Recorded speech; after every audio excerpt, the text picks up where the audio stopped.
Hey there guys, Dan here from Your Guitar Academy and welcome to this Eric Clapton in Cream course. Now first things first, this is all about his Cream era playing. Of course, when you've got a guitar player as prolific as Eric Clapton, where his career has spanned 50 odd years, you know, you're going to have different parts of that career. And one of my absolute favorite parts was the time he spent in Cream. It was something to do with the kind of tension, the chemistry between these three incredible players. You know, you've got Jack Bruce, Ginger Baker, and Eric Clapton. And as Clapton was quoted in saying, you know, those two really pushed him to his absolute limits. So really this is the best of Clapton, or certainly the most intense version of Eric Clapton that we've seen over the last kind of 50 odd years. So we're going to be studying that. We're going to be breaking everything down. We've got a whole range of solos. We've got rhythm parts. We've got a really deep dive into the pentatonic scales, the major thirds, loads of ideas to really get you playing and understanding how Eric Clapton plays. So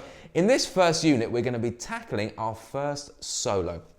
And the key thing here is that we jump straight in with something really fun that we can learn. There's not too much theory to learn here, just a couple of pentatonic shapes, and we'll really be diving into the essentials, the vibrato, the phrasing, all the kind of triplet things that Clapton does. Loads of things here which are going to instantly get you sounding and playing like Eric Clapton, and that's going to be where we start. So in today's lesson, we're just going to go through the basics that we need. We're going to listen to the solo we're going to learn. So pick up your guitar and let's get started.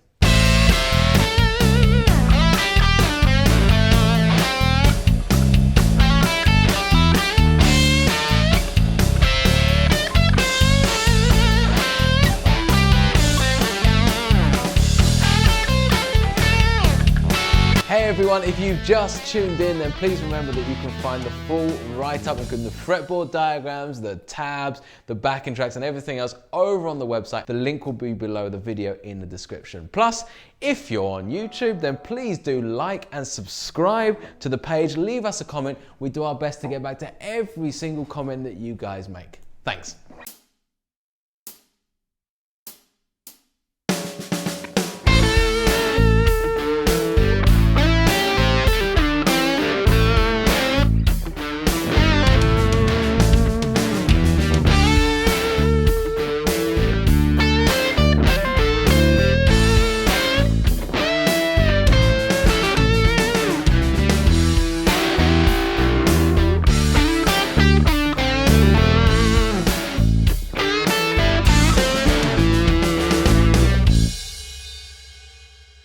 Okay then guys, so that's the solo that we're gonna be playing through. And as you can see, it's a really cool, proper Cream sounding solo over a kind of 12-bar style blues. A Cream style blues, so much more upbeat, much more kind of aggressive, we should say.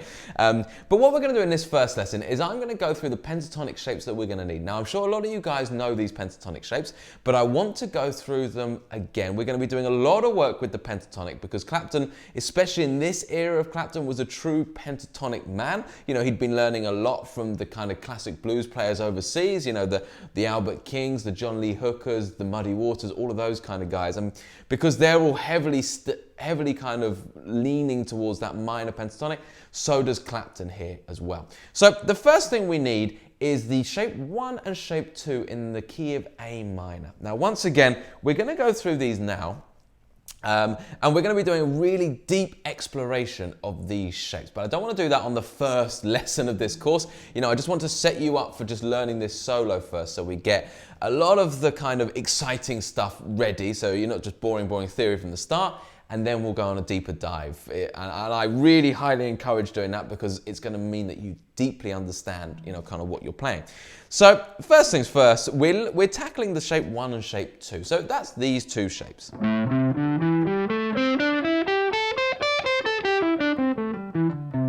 Okay, and they're the two shapes. And you notice I've kind of got my SG set up in a kind of Clapton way, by the way, quite a lot of fuzz. I'm just using the volume controls and the tone controls to kind of just pull back. But essentially, I'm just using, just in case you're interested, this humbucker, this neck humbucker at the moment, just to clean it up a little bit. And then when I flick to the treble, so to the bridge pickup, I get my, which we'll come to in a bit. So the pentatonic shape 1 box, okay, you should all know this, I imagine, but let's just go through it in terms of the actual tonalities going on here. So this is a really important way to start looking at it, because if you learn it like this, you're going to be able to quite quickly advance the pentatonic boxes, and quite easily as well. So the shape is this.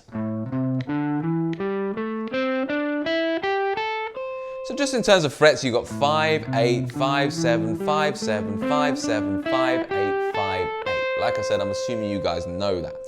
Now in terms of tonality, so in terms of the kind of actual notes that we're playing through based around the scale, so knowing that this is your root note, okay, we've got root, flat third, okay, fourth, fifth, flat 7, and root.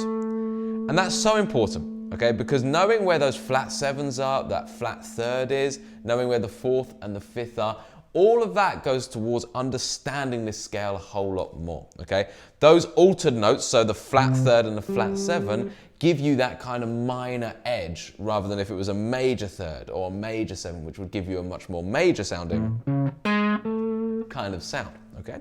So this is always how it goes in terms of intervals and the minor pentatonic. You get your root, your flat third, which of course is always, 3 frets along. Then you get your 4 and your 5. Then you get your flat 7, and then back to the root again. So if we go through the whole scale like that, we got flat third, so root, flat third, fourth, fifth, flat 7, root, and then flat third on top, okay?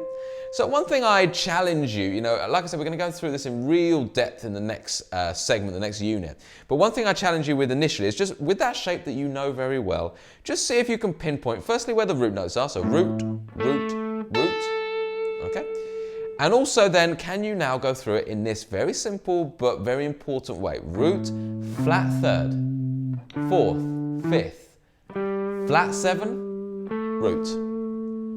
Flat third, fourth, fifth, flat 7, root, flat third, okay? It's going to be so important, because just imagine it down the line when I'm like, right, this is why it sounds so good when you go from your flat 7 and resolve to the 1, or take that flat third and drop it up a turn, take it up a turn, and you've got the major third, things like that. I'm going to be calling out things like that, and the more you can do that, the more you can easily alter a scale. And so you don't have to go learning hundreds and hundreds of scales. You kind of learn one scale really well, like the minor pentatonic, and just alter it based on knowing where those tones are. So that's the first shape. And then the second shape, hopefully again you guys already know this, it starts from the flat third, okay? So where your little finger is, take your second finger instead, and the shape looks like this. This is shape 2, box 2 of the pentatonic.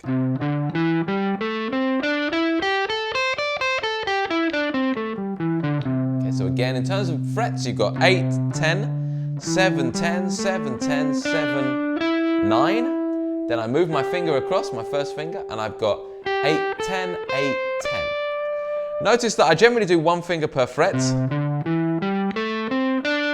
until I get to that top half where I use my first and third fingers. I kind of move the shape a little bit. Okay?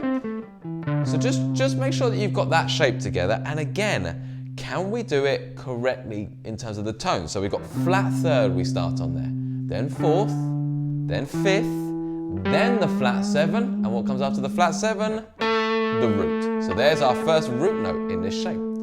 Then we've got root, flat third, fourth, fifth, flat 7, root, flat third, fourth. Okay? So at the very least, knowing where those root notes are, root note there, root note there, is going to help hugely, especially when you're talking about phrasing. Can I take a phrase and end it on the root, which will sound very complete? Can I take a phrase and end it on the flat third, which will sound very much like it's a question mark? Or can I take that flat third and bend it up a little bit? Again, it sounds more like a question mark, and then come back to the root. So knowing where these things are is going to help hugely, okay? So your first task today in this lesson is to learn shape 1 and shape 2 in that fashion. So whether or not you've got these shapes down is good or bad, make sure you have these shapes first, of course, but now do it in that fashion as well. Finally, the key linking pattern that I'm going to get you guys. So a lot of you guys will just already know that. So one other thing is this linking pattern. The classic, where does Clapton link these shapes? Because of course, we're doing them up and down. You know, but that's not how it sounds when Clapton does it, right? How does it sound so cool going back and forth between these shapes? And the key thing to remember here is that we link in a very specific place, okay? We typically link between the 5, the 4, and the 5, okay? So like this. So if you've got your root, flat third, 4, 5, you will see a lot of linking between those two, but more notoriously, there. So using this, I'm on the flat third there, then I'm on the 4th, and then I go across to the 5, and then I'm in box 2. Okay?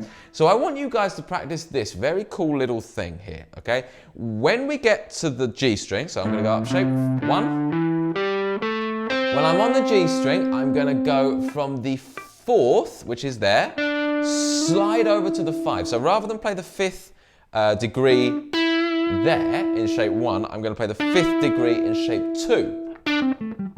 Okay, so I've slid over to shape 2, and then I'll play the rest of shape 2.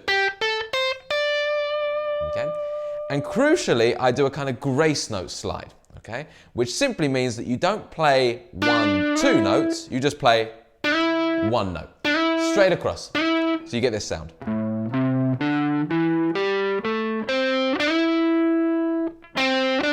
Not this, this. Okay, straight across. Then you go up to the top of shape 2,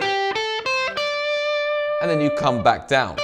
4th, flat 3rd, root, flat 7, 5th, and I'm going to slide that down. And again, that's a grace note slide as well, so it'll be like this.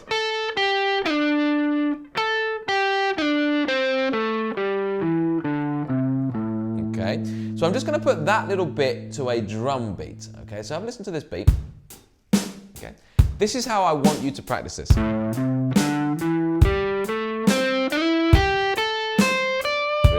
then back down.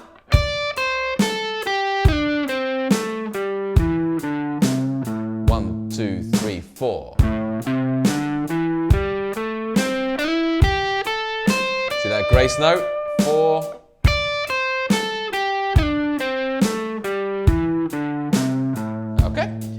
So, that's our first task, okay? And believe me, if you do those two things, so we've got shape 1, shape 2, you know where the root, flat 3rd, 4th, 5th, flat 7 is, or you're kind of working towards that now. That's just the start. Just even knowing to do that is a big part of this, okay? Even thinking, oh, I should probably do that.